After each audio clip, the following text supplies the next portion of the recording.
Hawak, siko. Tirahin mo ng siko yung kamay niya. Pwede rin sa mukha. Okay. Dito rin. Tapos, ipasok mo yung siko mo ngayon dito sa bat ng baril. Tapos, kukunin ko na ito sa kanya. Ngayon, ako... Ibay din number ko pa rin. Ibay number muna. So, ngayon, magpo-45 lip ako para makaiwas ako sa baril ng baril. Nakailag na ako, tapos hawakan ko ngayon, titirahin ko ng siko yung kamay niya o mukha. Tapos, ipapasok ko yung siko ko para nasa akin na yung pwersa sa pag-agaw ng baril. Ngayon, pwede ko na siyang putukan.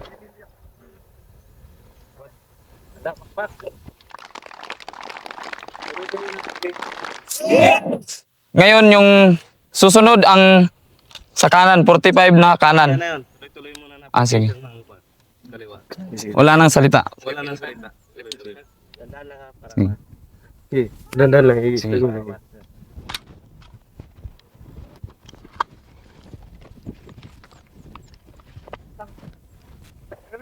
Pwede mas bilisan pa kasi. Sige. Gumamit ka ng 45, nakatapik naman na yung kamay mo dito sa baril. Kaya pre, pag in case na ibalik niya, di niya na maibalik sa mukha mo ulit yung baril. Yun yung purpose nun. O pwede rin mag 45 ka ng kanan. Mga ganyan. Kahit saan, kung saan ka komportable makailag. Yung ano purpose ng 45 na left and right.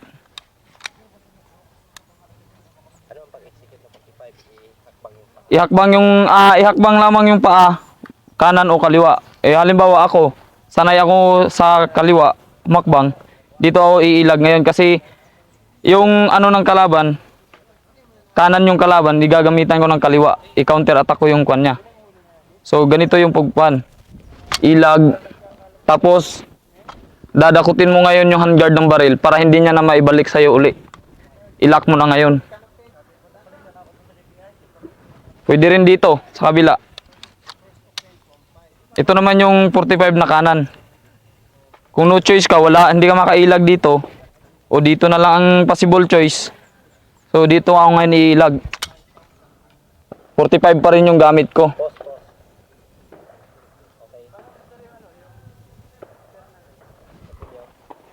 Okay, tuloy-tuloy na. So ngayon, papakita ko yung tuloy-tuloy na pag-agaw ng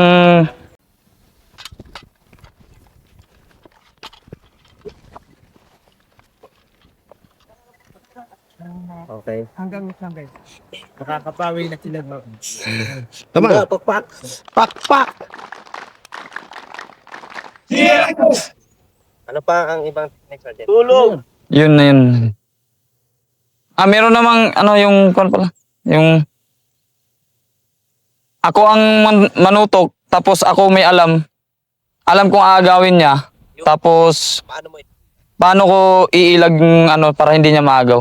Okay. Sige, ikaw nga. Ano yung gagawin ko? Yung dadakutin mo, di ba? Dakutin mo. Yan.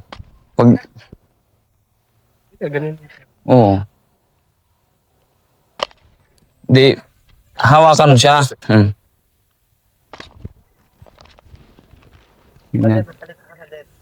Una, tututok ko sa kanya yung baril. Tapos, aagawin niya ngayon, hawakan niya yung baril. Ganyan. Ititwist ko lang siya papunta sa kanan para mapilipit yung kamay niya. Ganyan.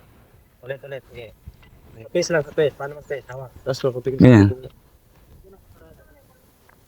Ngayon, nadakot niya na yung baril ko, hawakan niya na. Ngayon, ititwist ko. Okay, camera roll, twist. Ititwist ko ngayon papunta dito sa kanan ko para mapilipit yung kamay niya, mawala ng lakas.